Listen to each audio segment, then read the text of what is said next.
Hello दोस्तों, आपके अपने चैनल स्टडीज जंक्शन में आपका स्वागत है। दोस्तों, पिछली क्लासों में हमने महत्वपूर्ण अनुच्छेदों को देख लिया है।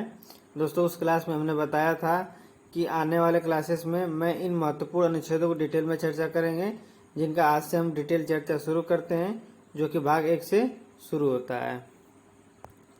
तो भाग 1 शुरू करते हैं दोस्तों, जिसमें अनुच्छेद 1 से 4 तक चर्चा की गई है। पहला आर्टिकल अनुच्छेद 1 आता है दोस्तों कि India that is Bharat shall be A union state, मतलब इंडिया भारत है जो कि राज्यों का संघ है। दोस्तों, हमने महत्वपूर्ण अनुच्छेद के पहले लेक्चर में कहा था कि आर्टिकल 1 में इंडिया और भारत शब्द का प्रयोग हुआ है, लेकिन हिंदुस्तान, भारतवर्ष, आर्यावर्त शब्द का प्रयोग कहीं भी नहीं किया गया है। इसको आप ध्यान में रखिएगा। क्वेश्चन में पूछा जाता है कि कहाँ आर्टिकल 1 में किस शब्द का प्रयोग नहीं हुआ है, तो ध्यान दीजिएगा, हिंदुस्तान, भारतवर्ष, आर्यावर्त शब्द का प्रयोग नहीं हुआ है। नेक्स्ट देखते हैं दोस्तों, भारत विनाशकारी राज्यों का अविनाशी संघ है। भारत विनाशकारी राज्यों का अविनाशी संघ है। एसएससी द्वारा पूछा जाने वाला मोस्ट क्वेश्चन है। विनाशकारी राज्यों से क्या मतलब है दोस्तों? विनाशकारी राज्य से मतलब है कि जो संसद है दोस्तों, पार्लियामेंट, वो चाहे तो नए राज्य का गठन कर सकती है या राज्य के सीमा में परिवर्तन कर सकती है। ये तो विनाशकारी राज्य हो गया।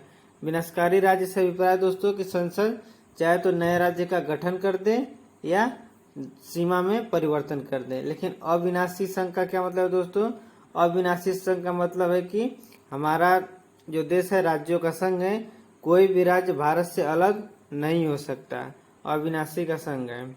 अविनाशी संघ का मतलब है कि कोई भी राज्य भारत से अलग नहीं हो सकता। लेकिन अमेरिका की बात देखा जाए दोस्तों, तो अमेरिका अविनाशकारी राज्यों का अविनाशकारी संघ है। अविनाशकारी राज्य मतलब दोस्तों कि राज्यों की अनुमति सहमति अनिवार्य है। इसमें विनाशकारी राज्य में क्या बताया हम इंडिया में दोस्तों कि संसद जब चाहे नए राज्य का गठन कर सकती है, सीमा परिवर्तन कर सकती है। इसका मतलब ये है कि वह राज्य से कहेगी कि हम आपका राज्य का नाम बदलना चाहते हैं, तो राज्य यदि मना करे तब वो बदलेगी, नहीं मना करेगा तब वो बदलेगी। इसमें क्या है कि अमेरिका में क्या है कि राज्यों की अनुमति लेना इसको मस्ट है कि राज्यों का अनुमति देता है तभी आप करेंगे, इसलिए यह अविनाशकारी राज्य है। अविनाशकारी संघ का मतलब बता दिए दोस्तों कि इसमें से कोई भी स्टेट अलग नहीं होगा। नेक्स्ट देखते हैं दोस्तों, आर्टिकल 2 एडमिशन की बात की गई है। नए राज्यों की, नए राज्यों का प्रवेश, नए राज्यों का प्रवेश, यह शक्ति किसके पास होती है दोस्तों? तो संसद के पास होती है। मतलब संसद या पार्लियामेंट ही नए राज्यों का प्रवेश कर सकती है। इसका एग्जांपल देखेंगे सिक्किम को, जो सिक्किम है दोस्तों, वो पहले नामग्याल वंश का उसमें शासक था, लेकिन 76वें संविधान संशोधन 1975 के द्वारा भारत का यह 22वां राज्य बना दिया गया। नेक्स्ट आर्टिकल देखते हैं दोस्तों, आर्टिकल 3 फॉर्मेशन, मतलब या फॉर्मेशन ऑफ न्यू स्टेट, मतलब नए राज्यों का निर्माण या गठन। दोस्तों, यह भी शक्ति संसद के पास है। संसद के पास शक्ति है कि वह राज्यों के नाम, उनकी सीमा या क्षेत्र में परिवर्तन कर सकता है। नए राज्यों के गठन में आर्टिकल 3 में याद रखिएगा दोस्तों कि यदि राज्यों का नाम बदलना हो या उनकी सीमा में कोई परिवर्तन करना हो या क्षेत्र में परिवर्तन करना हो, तो यह आर्टिकल 3 के अंतर्गत होगा। दोस्तों, इस परिवर्तन के समय जो संसद होती है दोस्तों, साधारण बहुमत से कार्य कर सकती है। साधारण बहुमत क्या अभिप्राय है दोस्तों? साधारण बहुमत का मतलब कि पार्लियामेंट में जितने भी उपस्थित कैंडिडेट हैं उनका पार्लियामेंट में जितने भी उपस्थित कैंडिडेट हैं दोस्तों, उपस्थित कैंडिडेट प्लस उनका 50% वोट प्लस 1। राष्ट्रपति अनिवार्य रूप से राज्य विधानमंडल की राय लेगा। राज्य विधानमंडल मतलब दोस्तों वह किसी राज्य का नाम बदलना चाहता है। मान लीजिए मध्य प्रदेश का नाम बदलना चाहता है, तो वह उस राज्य के नाम से अनुमति लेगा। यदि वह राज्य कहता है कि नहीं मत बदलो, तो कोई दिक्कत नहीं है दोस्तों, इस संसद के मन के ऊपर मन चाहेगा बदलेगा, वो अपने मन की करेगा, लेकिन पूछने जरूर आएगा कि भैया आपका नाम बदलना चाहते हैं, बदल दें, तो वो बोलेगा कि नहीं मत बदलो, तो कहेगा हम तो बदलेंगे, बस वो पूछने वाला काम कर दिया है। यदि तुम कह दिए कि ठीक है बदल दो, तब तो और ही बदलेगा। साधारण बहुमत की बात कर रहे थे दोस्तों कि उपस्थित कैंडिडेट प्लस उपस्थित कैंडिडेट का मतदान का 50% प्लस 1। इसका एग्जाम्पल हम बताते हैं साधारण बहुमत का कैसे। मान लीजिए दोस्तों कि लोकसभा में कितने 547 मेंबर हैं, लेकिन उस दिन जिस दिन वोटिंग होनी थी उस दिन कितने आए 300 आए 300। लेकिन 300 में क्या हुआ कि 50 घूमने चले गए, चाय पीने चले गए, कहीं चले गए, तब बच्चे कितने दोस्तों 250। तो ये 250 वोट देंगे, इन 250 वोट का 50% 125 प्लस 1 माने 126 वोटों का मान्य होगा। यही साधारण बहुमत है। दोस्तों एक बात बताएं, यदि कोई राज्य अपना नाम अपने से बदलने की कोशिश करे तो क्या होगा। यदि राज्य अपनी मर्जी से अपना नाम बदले तो उस राज्य में आर्टिकल 356 लागू हो जाएगा। आर्टिकल 356 का मतलब दोस्तों उस राज्य में संवैधानिक तंत्र विफल हो रहा है, मतलब उस राज्य में संविधान के अनुसार काम नहीं हो रहा है। राज्य अपनी मन मर्जी कर रहा है तो वहां पर 356 लग जाएगा, मतलब वहां पर राष्ट्रपति शासन लागू हो जाएगा। आर्टिकल 4 की बात देख लेते हैं दोस्तों। आर्टिकल 4 में कहा गया है कि दोस्तों जो अनुच्छेद 2 और 3 में परिवर्तन हो रहे हैं, अनुच्छेद 2 और 3 में परिवर्तन हो रहे हैं, चूंकि संशोधन हो रहे हैं, लेकिन संशोधन तो हो रहे हैं, लेकिन फिर भी ये आर्टिकल 368 में शामिल नहीं किया जाएगा। यानी जो आर्टिकल 368 कहता है कि संविधान संशोधन, ये इसमें शामिल नहीं किया जाएगा आर्टिकल 4 के अनुसार, कि आर्टिकल 2-3 में जो भी संशोधन होगा वो आर्टिकल 368 में शामिल नहीं किया जाएगा। नेक्स्ट देखते हैं दोस्तों भारत का निर्माण। दोस्तों भारत के निर्माण में ध्यान दीजिए, कैबिनेट मिशन कब आया था 1946 को, जिसमें उस समय अलग पाक की मांग की जा रही थी, लेकिन कैबिनेट मिशन ने क्या किया, उस मांग को रिजेक्ट कर दिया। उसके बाद दोस्तों चुनाव हुआ, चुनाव में मुस्लिम लीग हार गई। कमेंट करके बताइएगा दोस्तों मुस्लिम लीग को उस समय कितने वोट मिले थे, कितने सीटों पर जीती थी। तो 16 अगस्त को हार के कारण बौखला गई और प्रत्यक्ष कार्यवाही दिवस मनाया विरोध के रूप में। उसके बाद दोस्तों माउंटबेटन योजना आता है, 3 जून प्लान भी जिसे कहते हैं, 3 जून 1947 को इन्होंने क्या किया कि भारत और पाक की अलग मांग को मंजूरी दे दी और 2 राज्य घोषित कर दिए। दोस्तों हम पहले भी बताए थे कि पॉलिटी शब्द में 2 राज्य का मतलब देश है, मतलब यदि राज्य शब्द प्रयोग हो रहा है तो राज्य का मतलब नॉर्मल स्टेट से न समझकर आप देश समझिएगा। उस समय दोस्तों जब 2 राज्यों की बात की गई, 2 राज्यों में विभक्त हो जाएंगे, तो उस समय जो हमारी रियासतें थी दोस्तों 565 रियासतें थीं, जिसमें से कहा गया, अंग्रेजों द्वारा कहा गया कि जो व्यक्ति भारत में शामिल होना चाहता है वो भारत में शामिल हो जाए, रह जाए, जो पाक में जाना चाहता है वो पाक में शामिल हो जाए, जो स्वतंत्र रहना चाहता है वो स्वतंत्र है, अपना देश बना ले। मतलब अंग्रेजों का कहना यह था, अंग्रेजों की बुद्धि यहाँ तक काम कर रही थी कि अभी भी देश को मिलने मत दो, इनमें फूट डालो, झगड़ा कराओ, इसलिए वो अपने आप को स्वतंत्र करने की बात कर रहे थे। मतलब जो स्वतंत्र रहता है वो अपना देश जाकर बना ले, जो भारत में जाना चाहता है भारत में बना ले, जो पाक में रहना चाहता है वो पाक में चले जाए। दोस्तों जब अंग्रेजों की कूटनीति कांग्रेसी विभाग को समझ में आई, तब रियासत विभाग की कमेटी बनाई गई, जिसका हेड रखा गया सरदार वल्लभ भाई पटेल को। सरदार वल्लभ भाई पटेल हेड बने तो उन्होंने एक अपनी नीति जारी की, जिसे कहा गया कैरोट एंड स्टिक पॉलिसी, यानी गाजर या छड़ी नीति। तो दोस्तों इसमें कहा गया कि रियासती विभाग से कहा गया सभी 565 से कि तुम या तो गाजर लो या छड़ी खाओ, मतलब प्यार से मान जाओ नहीं तो लतिया के मनाएंगे। छड़ी का मतलब इन्होंने कहा कि प्यार से मान जाओ नहीं तो लतिया के मनाएंगे, मतलब या तो तुम गाजर ले लो प्रेम से पूर्वक, नहीं तो छड़ी खाने के लिए तैयार रहो। तो उसमें क्या हुआ कि 562 रियासतें तो मान गई, मतलब गाजर खा ली 562, लेकिन 3 का थी 3 नहीं मानी, 303 रियासतें। तो 3 रियासतें कौन सी थी दोस्तों, 3 रियासतों में पहली थी दोस्तों हैदराबाद, और दूसरी जूनागढ़, और तीसरी जम्मू कश्मीर। तो हैदराबाद को दोस्तों आप याद रखिएगा 1948 में ऑपरेशन पोलो के तहत विलय किया गया, और जूनागढ़ को याद रखिएगा दोस्तों जनमत संग्रह के द्वारा विलय किया गया, और जम्मू कश्मीर को विलय पत्र पर हस्ताक्षर करवा के उस समय के महाराज थे महाराजा हरि सिंह के द्वारा विलय किया गया। मतलब 565 रियासतें विलय हो गई। नेक्स्ट देखते हैं दोस्तों, अब आज़ादी के बाद दोस्तों राज्य बनने लगे तो वहाँ के लोगों ने विरोध करना शुरू कर दिया कि राज्य बना रहे हैं, ठीक है, कोई बात नहीं है, लेकिन भाषाई आधार पर आप राज्य बनाइए, भाषा के आधार पर आप राज्य बनाइए। इस बात को देखते हुए एक आयोग का गठन किया गया, एस.के. धर आयोग, जो कि 1947 में बना।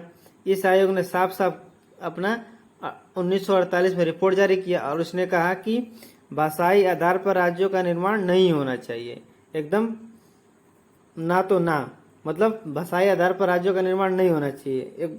देखिए यहाँ तो मांग उठ रहा था, आंदोलन पूरा जोरों शोर पर था, इसी में एस.के. धर आयोग ने क्या कह दिया कि भाषाई आधार पर राज्यों का निर्माण नहीं होगा। तो क्या होगा, मांग और तेजी से उग्र हो गई और जो तेलुगु समुदाय था उसने अपना विरोध प्रदर्शन और बढ़ा दिया। तेलुगु भाषा के जो समाज थे उन्होंने अपने राज्य की मांग को बढ़ा दिया, जिसमें 1952 को जो तेलुगु भाषा के अध्यक्ष थे पोट्टी श्री रामल्लू अनशन पर बैठे और अनशन पर बैठने के दौरान अनशन के समय ही उनकी मृत्यु हो गई, जिससे उस समय जो आंदोलन चल रहा था भाषाई से रिलेटेड वह उग्र हो गया। इसको देखते हुए 1 अक्टूबर 1953 को तेलुगु भाषा को एक राज्य आंध्र प्रदेश के रूप में सौंप दिया गया। तो दोस्तों क्वेश्चन पूछा जाए कि दोस्तों भाषाई आधार पर पहला राज्य कौन बना, तो आंध्र प्रदेश। ध्यान रखिएगा दोस्तों कि भाषाई आधार पर बनने वाला पहला राज्य जो है वो आंध्र प्रदेश बना। दोस्तों जैसे ही आंध्र प्रदेश भाषा के आधार पर बन गया तो अन्य क्षेत्रों में और भी आंदोलन बढ़ने लगे कि ठीक है उसका तो कर दिया, हमारा भी करो, भाषा के आधार पर राज्य हमारा भी बनाओ। तो फिर एक निर्माण किया गया जिसका नाम था राज्य पुनर्गठन आयोग 1953 में, जिसे फजल अली कमीशन भी कहते हैं। इसमें 3 सदस्य थे दोस्तों, ट्रिक याद रखिएगा। अली के हृदय में नाथ हैं, तो ये हो गया फजल अली, और के से के.एम. पडिक्कर, और हृदयनाथ से हृदयनाथ कुजरू, जिसमें फजल अली अध्यक्ष थे। भाषाई आधार पर नए राज्य, इन्होंने कहा कि भाषाई आधार पर नए राज्य का निर्माण कर सकते हैं। तो फिर एक और अधिनियम आता है दोस्तों, राज्य पुनर्गठन अधिनियम 1956। इसने क्या किया कि 7वें संविधान संशोधन के अनुसार 1956 में 14 राज्य और 6 यूटी की घोषणा कर दी, मतलब बना दे। राज्य पुनर्गठन अधिनियम 1956 के द्वारा 7वें संविधान संशोधन 1956 से 14 राज्य और 6 यूटी बन गए। दोस्तों कंटेंट अच्छा लग रहा हो तो लाइक भी कर दिया कीजिए और चैनल को सब्सक्राइब कर दीजिए यदि चैनल पर आप नए हैं तो। देख सकते हैं दोस्तों 1956 को राज्य पुनर्गठन अधिनियम के द्वारा 14 राज्य और 6 यूटी तो बन गई, लेकिन उसके बाद भी राज्य बनते चले गए। 1 मई 1960 को जो बम्बई राज्य था दोस्तों, 14 राज्य में एक बम्बई राज्य था, इसमें 2 भाषाएं थी, एक मराठी समुदाय के लोग थे और एक गुजराती समुदाय के लोग। तो मराठी समुदाय के लोगों ने महाराष्ट्र अपना नाम लिख लिया और गुजराती समुदाय लोगों ने अपना गुजरात राज्य बना लिया, जो कि गुजरात 15वां बना। 14 राज्य तो ऑलरेडी बन चुके थे, तो यह 15वां बना और बम्बई का एक रूप ले लिया महाराष्ट्र। उसके बाद दोस्तों 1 दिसंबर 1963 को असम से अलग होकर नागालैंड बन गया। दोस्तों एक से याद रखिएगा, असम से अलग होकर असम से एक राज्य निकला तो एक नागालैंड।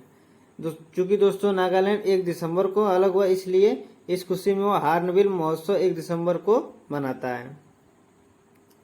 नेक्स्ट देखते हैं दोस्तों 1 नवंबर 1966 को पंजाब राज्य से 2 समुदाय भी अलग हुए, जो कि सिख समुदाय था वह पंजाब का निर्माण किया और हिंदू समुदाय ने हरियाणा राज्य का निर्माण किया, जो कि 17 नंबर था, और एक पंजाब से यूटी निकली जो कि चंडीगढ़ थी। नेक्स्ट देखते हैं दोस्तों 25 जनवरी 1971 जो हिमाचल प्रदेश था। दोस्तों बता दें आपको, जो स्टार्टिंग में हिमाचल प्रदेश था वह यूटी था, वह जो पहले यूटी था दोस्तों वह 25 जनवरी 1971 को राज्य बना दिया गया, जो कि 18 नंबर का था। तो दोस्तों क्वेश्चन याद रखिएगा कि क्वेश्चन पूछा जाएगा कि वह कौन सा पहला राज्य है जो यूटी के द्वारा बना, तो है हिमाचल प्रदेश। नेक्स्ट, 21 जनवरी 1972 को असम से 3 नए राज्य बने। हमने ऊपर बताया 1 दिसंबर को 1 से 1 नागालैंड, और यहाँ असम 3 नए राज्य बने। तो 2 और 1 कितना होंगे दोस्तों? 3 याद रखिएगा। इसकी ट्रिक है दोस्तों, मेघा की 3 मणि। कौन से 3 राज्य हैं? तो मेघालय, 3 से त्रिपुरा, मणि से मणिपुर, ये तीनों राज्य जुड़े। मेघालय 19 नंबर का, त्रिपुरा 20 नंबर और मणिपुर 21 नंबर का राज्य बना। नेक्स्ट देखते हैं दोस्तों, 16 मई 1975 को सिक्किम को भारत का 22वां राज्य बनाया गया, जो कि 36 में संविधान संशोधन 1975 में हुआ। नेक्स्ट देखते हैं दोस्तों, 20 फरवरी 1987, ऊपर बताया दोस्तों कि 1 दिसंबर से 1 से याद रखिएगा, एक राज्य असम से अलग हुआ था, नागालैंड, और 21 में 2 और 1 3 राज्य अलग हुए थे असम से, मेघालय, त्रिपुरा और मणिपुर। लेकिन 2 जीरो से याद रखिएगा, 2 को जीरो में जोड़िए, 2 ही होगा, यानी 2 फरवरी 1987 को 2 नए राज्य फिर निकले, जो कि अरुणाचल और मिजोरम बने। मिजोरम 23 नंबर दोस्तों, अरुणाचल 24 नंबर। उसके बाद दोस्तों 30 मई 1987 को गोवा यूटी से फिर राज्य बना 25वां, मतलब गोवा भी था पहले। तो पहला नंबर का दोस्तों याद रखिएगा हिमाचल प्रदेश, जो यूटी से राज्य बना। दूसरे नंबर का याद रखिएगा दोस्तों गोवा, जो कि यह भी यूटी से राज्य बना, और किस नंबर का? 25 नंबर का। यह यूटी कैसे बना था दोस्तों? तो हम बता दें कि 1947 को भारत तो आजाद हो गया था, लेकिन गोवा नहीं आजाद हो पाया था पुर्तगालियों के द्वारा।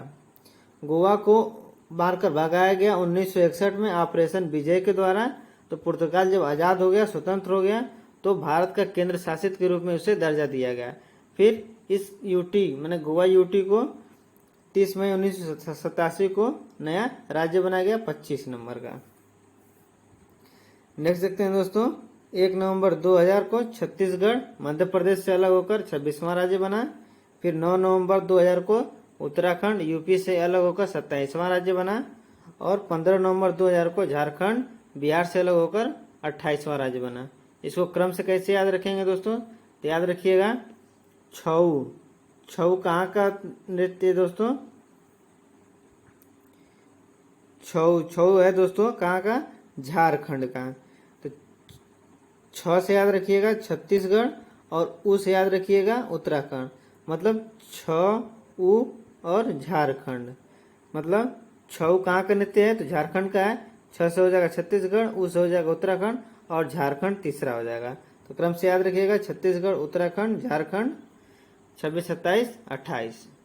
नेक्स्ट देखते हैं दोस्तों, 29वां राज्य हमारा बना तेलंगाना, जो कि 2 जून 2014 को निर्माण हुआ, और यह आंध्र प्रदेश से अलग होकर बना था। और ये कौन से नंबर का बना दोस्तों? 29वें नंबर का। और उस समय हमारा जो स्टेट हो गया दोस्तों 29 स्टेट और 7 यूटी हो गई। अब दोस्तों 31 अक्टूबर 2019 को ऐतिहासिक दिन याद रखिएगा कि जम्मू कश्मीर एक राज्य था, लेकिन इसे 2 यूटी में बदल दिया गया था। क्योंकि ये राज्य था यूटी में बदल गया, तो एक राज्य की संख्या घट गई, 29 से 28 स्टेट हो गई, और 2 यूटी में हो गए, तो यूटी की संख्या 9 हो गई। यूटी कौन सी बनी? लद्दाख और जम्मू कश्मीर। उसके बाद दोस्तों एक और चेंज हुआ 26 जनवरी 2020 को, जो दादर नगर हवेली और दमन दीव जो दोनों यूटी थे दोस्तों, इन दोनों को संग्रहित कर दिया गया, मतलब संयुक्त रूप से मिला दिया गया, और दोनों यूटियों को मिलाकर एक यूटी बन गई। मतलब पहले अब 9 यूटी थी, अब हो गई एक कम होकर 8 यूटी, मतलब 28 स्टेट और 8 यूटी जो वर्तमान में है। अब दोस्तों निर्माण होता है क्षेत्रीय परिसर का, जो कि स्थापना होता है राज्य पुनर्गठन आयोग अधिनियम से। राज्य पुनर्गठन आयोग अधिनियम 1956 के द्वारा क्षेत्रीय परिसर का निर्माण होता है, और ये राष्ट्रपति द्वारा होता है दोस्तों। और इसके अध्यक्ष कौन बनते हैं? तो बनते हैं गृह मंत्री जी। क्षेत्रीय परिसर को दोस्तों ऐसे देखिएगा, क्षेत्रीय परिसर में देखिए दोस्तों कि नॉर्थ, साउथ, ईस्ट, वेस्ट। तो नॉर्थ का हेडक्वार्टर कहाँ बना? दिल्ली। साउथ का हेडक्वार्टर चेन्नई, ईस्ट का हेडक्वार्टर कोलकाता और वेस्ट का हेडक्वार्टर मुंबई। और जो सेंट्रल था दोस्तों, सेंट्रल का हेडक्वार्टर बना प्रयागराज। और दोस्तों नॉर्थ और ईस्ट का सेंट्रल कौन बना दोस्तों? ये बना उत्तर पूर्वी परिषद 1971। इसका मुख्यालय, इसका हेडक्वार्टर कहाँ बना दोस्तों? शिलोंग, मेघालय। और ये उत्तरी पूर्वी परिषद 1971 एक्ट के अधिनियम से बना, लेकिन लागू 1972 में हुआ। इस बात को 1972 लिख लीजिएगा यहाँ पे। दोस्तों जब उत्तर पूर्वी परिषद बना उस समय 7 सदस्य थे, लेकिन अब वर्तमान में 8 सदस्य हैं। सिक्किम को मिला लिया गया है। नेक्स्ट देखते हैं दोस्तों, नाम परिवर्तन। लास्ट टॉपिक चल रहा है दोस्तों पहले आर्टिकल 3 के तहत कुछ नाम चेंज हुए हैं, उन नामों का ध्यान रखिएगा। जो पहले संयुक्त प्रांत था दोस्तों, वो 1950 के तहत उत्तर प्रदेश में बदल गया। और जो मद्रास था दोस्तों, वो 1969 के तहत तमिलनाडु में बदल गया है। जो मैसूर है दोस्तों, 1973 के तहत कर्नाटक में बदल गया है। जो दोस्तों उत्तरांचल था, 2007 के तहत उत्तराखंड में बदल गया है। और जो दोस्तों जो उड़ीसा था, 2011 के तहत उसका नाम बदलकर ओडिशा हो गया है। नेक्स्ट एंड लास्ट देखते हैं दोस्तों, अभी हाल ही में केरल सरकार ने केरल राज्य का नाम बदलकर केरलम प्रस्तावित किया है, लेकिन अभी संसद से पारित नहीं हुआ है। दोस्तों ये थी आज की आपकी क्लास कैसी लगी कमेंट करके जरूर बताइएगा। दोस्तों एक बात आपको बता दें कि बायोलॉजी की क्लास पूरी कंप्लीट हो चुकी है। आप हमारे प्लेलिस्ट में जाकर देख सकते हैं दोस्तों। पूरी बायोलॉजी की प्लेलिस्ट हम डिस्क्रिप्शन में लिंक पेस्ट कर दें, वहां से आप जाकर देख लीजिएगा। और दोस्तों हमारी वीडियो की सभी क्लासेस हमारे टेलीग्राम चैनल से आप जाकर प्राप्त कर सकते हैं। टेलीग्राम चैनल का लिस्ट हमारे डिस्क्रिप्शन में दिया गया है। दोस्तों यदि आप चैनल पर नए हैं तो चैनल को सब्सक्राइब कर लीजिए, ताकि आपको सभी वीडियो सही समय पर उपलब्ध हो। थैंक यू दोस्तों।